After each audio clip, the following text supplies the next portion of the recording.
Quando a gente fala de Deus num contexto monoteísta, ou seja, de crença em um só Deus, parece desnecessário dar um nome específico para ele. A própria palavra Deus já basta para indicar do que ou de quem a gente está falando. Mas no mundo antigo, num contexto politeísta, onde há vários deuses, as pessoas precisavam ser mais específicas do que isso. Não dava para dizer simplesmente eu sirvo a Deus. Era preciso dizer qual deus ou quais deuses a pessoa servia. E para isso ela precisava usar nomes específicos, né? Nomes próprios. E é por isso que na Bíblia, por exemplo, a gente encontra pessoas falando do deus Baal, do deus Dagon, do deus Quemos e, claro, do deus de Israel e de Judá, né? O deus de Moisés, que também é chamado por um nome próprio. Afinal, ele era inicialmente um deus entre vários desses deuses de uma realidade politeísta. E para ilustrar isso melhor, a gente pode pegar uma passagem na Bíblia que fala sobre uma disputa territorial entre dois povos diferentes, os israelitas e os amonitas. Nessa disputa, um israelita chamado Jefté defende que o direito à terra era de origem divina, mas ele não diz essa terra é minha porque Deus me deu. Ele sabe que ele tem que ser mais específico do que isso. Então o que ele realmente diz é o seguinte: a terra a qual vocês, amonitas, têm direito é a terra que o Deus de vocês, Quemos, deu para vocês. E a terra a qual nós, israelitas, temos direito é a terra que o nosso Deus, e aí ele diz o nome próprio desse Deus, deu para nós. E eu não vou pronunciar esse nome ainda aqui para não queimar etapa, né? A gente vai fazer isso ao longo do vídeo mais para frente, mas eu posso mostrar como que esse nome era escrito inicialmente, né? E usando inclusive o registro arqueológico mais antigo que a gente tem desse nome. E esse registro é esse objeto que vocês estão vendo aí, que é a pedra moabita, ou então estela de Mecha. Esse é um artefato que data do nono século antes de Cristo e é o mais antigo realmente que contém o nome do Deus de Israel. E curiosamente, esse artefato não foi produzido por israelitas. Na verdade, ele é um artefato moabita que comemora a libertação do reino de Moabe em relação ao domínio de Israel. E o que o texto escrito nesse artefato aí diz é que o deus principal de Moabe, que é Quemos, tinha se irritado com seu povo no passado e por isso tinha entregue esse povo na mão dos israelitas. Mas, algum tempo depois, um novo rei moabita chamado Mexa conseguiu reconquistar o favor do deus Quemos e se livrar da opressão de Israel. E mais especificamente, esse texto também diz que nessa vitória militar de Moabe contra os israelitas, alguns objetos ligados ao culto do Deus tutelar de Israel foram tomados e colocados aos pés de Quemos, que era o Deus tutelar de Moabe. Isso para afirmar, claro, a superioridade desse Deus em relação ao outro e, de certa forma, também a superioridade dessa nação em relação à outra. Então, é justamente nesse contexto, né, e falando nessa parte específica dos objetos do templo do Deus de Israel, que a estela de Mecha registra qual o nome desse Deus, dessa forma que vocês estão vendo aí na tela. Né? São 4 letras numa variante da escrita fenícia, que equivalem basicamente às letras Yod, He, Vav e Re da escrita hebraica moderna. De novo, né, esse é o registro arqueológico mais antigo que a gente tem desse nome, nono século antes de Cristo, mas no século seguinte a gente encontra outros registros também, né, contendo esse nome, como essas inscrições feitas num vaso encontrado em Kuntlet Ajrud, na região do Sinai. Nele também a gente encontra o Yod, He, Vav, Re, ou às vezes só Yod, He, Vav, sem a última letra. E do sétimo século em diante, a gente tem várias outras ocorrências, aí já são bem mais numerosas do que do nono e oitavo século, e elas incluem até formas curtas que marcam o nome do Deus de Israel só com um Yod e um Re, ou com um Yod e um Vav. Então, assim, havia várias formas mesmo de gravar esse nome. Mas beleza, né? A escrita desse nome era assim, mas como que ele era pronunciado? Bom, aqui a coisa começa a ficar um pouco mais complicada, né? Existem pelo menos duas dificuldades básicas que a gente precisa encarar para responder essa pergunta. A primeira é uma questão linguística. É que todas essas letras, né, o Yod, He, Vav e o Re de novo, são consoantes, assim como são consoantes quaisquer outras letras da escrita hebraica. Na época, as vogais não eram indicadas na escrita, então na maioria das vezes a pessoa só sabia como pronunciar uma palavra que ela via num texto escrito, porque ela já conhecia essa palavra pelo seu uso na linguagem oral. E aí, pelo contexto, ela reconhecia qual era a palavra que estava ali registrada por escrito e conseguia pronunciar corretamente aquela palavra. Só que o problema disso é que se você perde a pronúncia na linguagem oral, se essa palavra para de ser dita, você já não consegue mais descobrir só pela sua forma escrita, seu registro escrito, qual que era a pronúncia, né? Você precisa que a pronúncia se mantenha viva pela linguagem oral para que ela não se perca. E o que acontece, né, e aqui a gente entra na segunda dificuldade sobre essa pronúncia do nome, que é uma dificuldade histórica, é que num certo estágio do desenvolvimento do culto do Deus de Israel e de Judá, a pronúncia do nome desse Deus começou a ser evitada. Originalmente isso não era assim, né? Porque a gente encontra esse termo sendo utilizado em vários e vários documentos, em vários textos, sendo colocados inclusive na boca de estrangeiros, por exemplo. Então, até gente que não era exatamente israelita usa o nome do Deus de Israel em contextos triviais, assim, para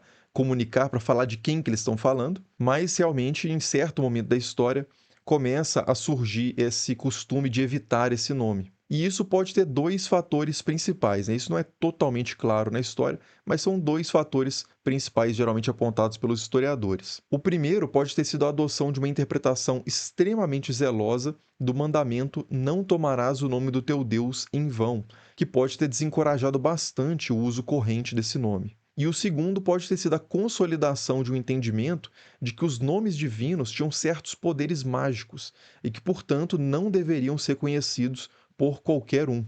Seja como for, o fato é que a gente encontra textos rabínicos dos primeiros séculos que dizem que o nome divino só poderia ser pronunciado no dia de Yom Kippur pelo sumo sacerdote dentro do Santo dos Santos, que era o espaço mais santo do Templo de Jerusalém, né? Ou seja, uma restrição realmente praticamente absoluta do uso desse nome. E há também uma tradição samaritana que diz que o nome divino só era conhecido pelo sumo sacerdote, que transmitia esse nome secretamente ao seu sucessor, e isso de geração em geração.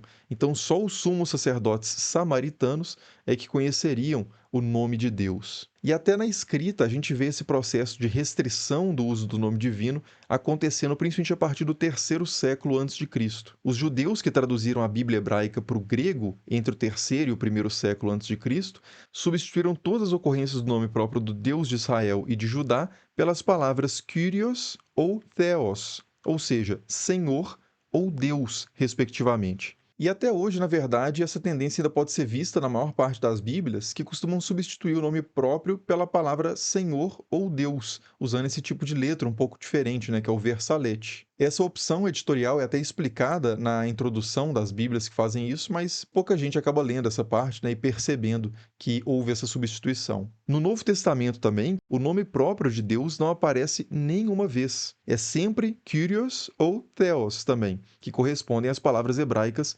Adonai e Elohim, que já vinham substituindo ali o uso do nome próprio. Então, assim, desde o terceiro século antes de Cristo, a gente tem esse registro, né, histórico, documental, dessa prática de evitar o uso do nome do Deus de Israel, o que contrasta bastante, como eu disse, com o que a gente encontra na maior parte da Bíblia hebraica, né, ou do Antigo Testamento, que são pessoas usando esse nome o tempo todo e até com estrangeiros e até estrangeiros usando o nome. Então ali aqueles textos não dão a menor pista, né, de que havia uma intenção de evitar o uso do nome. Mas, enfim, independentemente de quais tenham sido exatamente as razões que levaram a essa tendência de evitar o uso do nome divino, o fato é que isso, somado à impossibilidade de registrar a pronúncia desse nome por escrito, né, por causa daquela questão lá da ausência de vogais, fez com que a preservação das formas mais antigas de pronúncia do nome fossem bastante prejudicadas. Mas, apesar disso, ainda existem várias formas até hoje conhecidas, né, para pronunciar esse nome.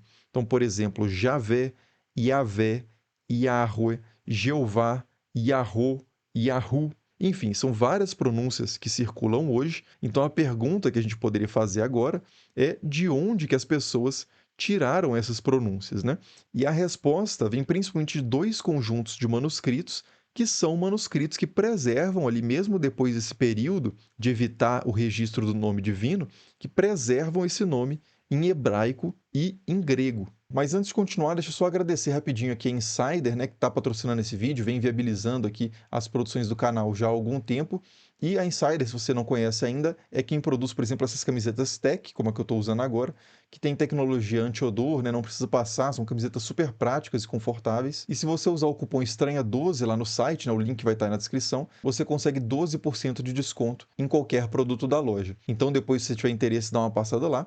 Mas por enquanto, voltemos, né, para os manuscritos que contêm ali o nome divino. Então vamos começar aqui pelo primeiro conjunto de manuscritos, né, que é o conjunto hebraico, que são os textos massoréticos. Os massoretas foram escribas judeus que introduziram uma série de sinais na escrita hebraica, entre eles alguns sinais para indicar a pronúncia das vogais. Então, nesses textos que são medievais, a gente tem essa inovação na escrita do hebraico que facilita muito o registro do som das palavras, né, da pronúncia realmente das palavras. E como nos textos massoréticos o nome próprio do Deus de Israel aparece milhares de vezes, a gente poderia ver como que a pronúncia desse nome foi registrada usando essa nova notação. E quando a gente faz isso, né, o que a gente encontra não é uma, mas sim várias possibilidades. No Codex Leningradenses, por exemplo, que é uma edição da Bíblia hebraica escrita no sistema massorético, o que a gente encontra são principalmente as formas Yevá, Yehová, Yevi e Yehovi. É daí, inclusive, que vem a forma Jeová, que é usada muito hoje, né? Vem desse Yehová. O problema é que os estudiosos hoje concordam que essas marcações vocálicas que a gente encontra nesses exemplos que estão aí na tela não deveriam ser entendidas como as vogais do nome divino propriamente, mas sim que elas indicavam que outras palavras deveriam ser pronunciadas no lugar do nome divino. As formas Yevá e Yehová, por exemplo, indicariam que a palavra Adonai, que tem essas vogais, deveria ser pronunciada. Já as formas Yevi e Yehovi indicariam que a palavra Elohim, que tem essas vogais, deveria ser pronunciada. Isso, né, mais uma vez, naquele espírito de evitar a pronúncia do nome. E outra coisa, né, mesmo que o texto massorético indicasse realmente as vogais do nome em si, isso não seria garantia de que essa ou essas, né, já que tem formas diferentes aí, tivessem sido realmente as pronúncias do nome divino desde sempre. A gente sabe, por exemplo, que os massoretas, na Idade Média, vocalizavam o nome da irmã de Moisés como Miriam. Mas os judeus em Alexandria, que traduziram a Bíblia para o grego nos tempos antes de Cristo, vocalizavam esse nome de forma diferente. Eles diziam algo como Mariam. E a gente sabe disso porque eles usaram a letra grega alfa para registrar a vogal da primeira sílaba desse nome. Né? Quando eles passaram de uma escrita sem indicações de vogais para uma escrita com indicações de vogais, que era o grego, eles usaram a letra alfa, que dá esse som de A, de Mariam. Então, assim, uma coisa que a gente não tem a menor dúvida é de que a pronúncia do hebraico em geral e a pronúncia de nomes hebraicos em particular, inclusive nomes divinos, variaram ao longo do tempo. Bom, e como os textos massoréticos então não matam essa questão da pronúncia, a gente pode tentar outro recurso, que é ver como que autores que escreviam em grego na antiguidade e consequentemente usavam um sistema de escrita que representava as vogais, como que eles escreveram o nome do Deus de Israel. E quando a gente vai para esses textos gregos, mais uma vez, a gente encontra uma diversidade de notações do nome divino. No primeiro século antes de Cristo, por exemplo, um autor chamado Diodoro Sículo escreveu o nome desse deus com as letras iota, alfa e ômega, ou seja, algo como Yaô. Essa mesma grafia aparece em alguns textos em grego também que foram encontrados entre os manuscritos do Mar Morto e que datam ali do terceiro ao primeiro século antes de Cristo. Mais tarde, Irineu de Lyon também escreveu o nome com iota, alfa e ômega, enquanto Clemente de Alexandria e Orígenes de Alexandria já usaram essas formas aí que você está vendo aí na tela. Depois Porfírio usou essa e Epifânio usou essas. E essa última forma especificamente usada pelo Epifânio é muito interessante porque ela soa como Yavé, que é uma pronúncia que já está bem próxima da forma Javé, né, usada em algumas bíblias em português hoje. E se você quiser entender melhor o processo linguístico aí, que resulta nessas várias formas que estão aparecendo aí na tela, depois confere lá a entrevista que eu fiz com o Estevão Fortunato, do canal Glossonauta, que lá ele detalha bastante essa questão usando a expertise dele, né? Afinal de contas, é um linguista, né, poliglota, conhece bastante aí da história das línguas e do hebraico. Mas para o escopo desse nosso vídeo aqui mais enxuto e resumido, basta dizer o seguinte, que todas essas formas gregas são formas possíveis de interpretar o nome de 4 letras que a gente encontra no hebraico, né, chamado de tetragrama, que significa simplesmente isso, né, 4 letras. Esse é um termo que os gregos usaram para se referir a esse nome. E ainda que sejam formas possíveis de interpretar o nome, é importante dizer que todas elas são imperfeitas também,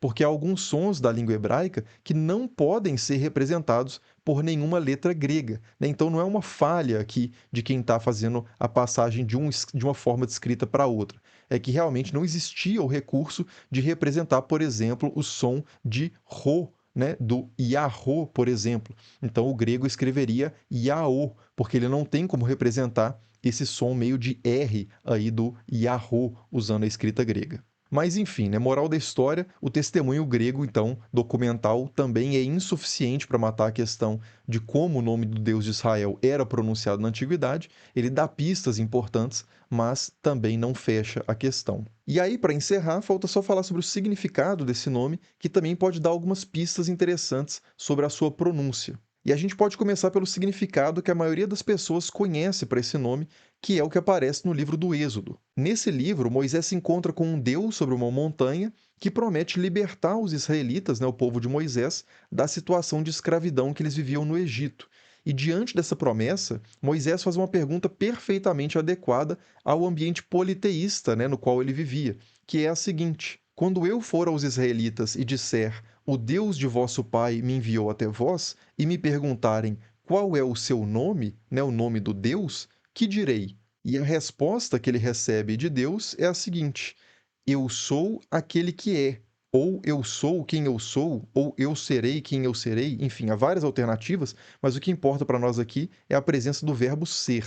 E aí, continuando, né? Deus disse mais: assim dirás aos israelitas: eu sou, me enviou até vós. Disse Deus ainda a Moisés: assim dirá aos israelitas: Yahvé, ou como queira pronunciar, o Deus de vossos pais, o Deus de Abraão, o Deus de Isaque e o Deus de Jacó, me enviou até vós. É o meu nome para sempre, e é assim que me invocarão de geração em geração. Bom, essa é a tradução da Bíblia de Jerusalém, né? Como eu disse, há várias outras possibilidades, mas o importante é perceber que há aqui um jogo de palavras que o texto apresenta. O verbo ser ou estar, né, na forma que aparece aí no hebraico, na primeira pessoa, é RE. Eu sou, ou eu estou, ou eu serei, ou eu estarei. E há essas possibilidades aqui porque não há um tempo verbal específico para o presente no hebraico e também não há uma distinção entre ser e estar, né? O contexto é que vai definir. E esse mesmo verbo na terceira pessoa é irie. Então, uma leitura desse texto seria a de que o nome divino significa ele é, ou ele está, ou ele será, ou ele estará, que ocorre em paralelo aí no texto com o eu sou, ou eu estou, ou serei, ou estarei, que é dito antes. Então, se a ideia for realmente essa, a pronúncia do nome divino teria que ser parecida o suficiente com a pronúncia do verbo ser estar na terceira pessoa, irie, para que esse jogo de palavras fizesse sentido, né? Para que Deus dissesse primeiro eu sou, erie, e depois irie, ou algo parecido com isso, como Yahweh. Agora, vale dizer também que nem todos os historiadores acreditam que essa história aí presente no Êxodo registra de fato o significado original do nome divino. É possível também que o autor dessa passagem do Êxodo tivesse simplesmente fazendo o que é chamado de etimologia popular, que é basicamente reinventar um significado para um nome que as pessoas já não se lembram mais o que significava antes. Isso é muito comum em textos antigos em geral e muito comum na Bíblia, inclusive. Então, assim, há outras propostas alternativas, né, colocadas por alguns historiadores, mas nada que tenha muita solidez também no estado atual da pesquisa acadêmica. Em resumo, então, o Deus que hoje é chamado frequentemente só de Deus, pura e simplesmente, foi chamado historicamente por um nome mais específico, né, um nome próprio, que aparece pela primeira vez no registro arqueológico no 9º século a.C. e que era pronunciado o tempo todo, dada a necessidade de especificar qual é exatamente o seu Deus ou os seus deuses num contexto politeísta. Com o tempo, desde o 3º século a.C., pelo menos, o nome desse Deus começou a ser evitado e substituído por palavras como Adonai, né, Senhor, ou Elohim, Deus, e isso comprometeu bastante a preservação da pronúncia desse nome. É possível até tentar recuperar essa pronúncia em alguma medida, considerando os registros antigos que a gente tem dele e a origem semântica do nome também, né, o seu significado, mas nada que seja absolutamente definitivo, né? Até porque, como a gente viu, né, certamente esse nome, assim como qualquer outro nome, qualquer palavra de qualquer idioma, teve diferentes pronúncias ao longo do tempo e do espaço. A reconstrução acadêmica internacional mais convencional hoje é algo como Yahweh, ou em português Yahvé, ou Javé. Mas, de novo, né, a história desse nome não se reduz a essas pronúncias. A verdade é que, ao longo do tempo, foram várias as formas de escrever, de pronunciar, de entender o significado e de lidar religiosamente com esse nome. Se você quiser conhecer mais outros detalhes ainda dessa história, depois veja lá a entrevista com o Estevão, do canal Glossonauta, que lá a gente fala mais sobre outras questões e ele explica também de forma bem mais detalhada os aspectos linguísticos dessa história. E claro, né, as referências bibliográficas também, né, os livros e artigos consultados para fazer esse vídeo, estão aí listados na descrição do vídeo e há inclusive livros em português aí que vocês conseguem achar com facilidade. Então eu recomendo fortemente dar uma olhada aí e é isso. Muito obrigado por assistir e até o próximo vídeo. Falou!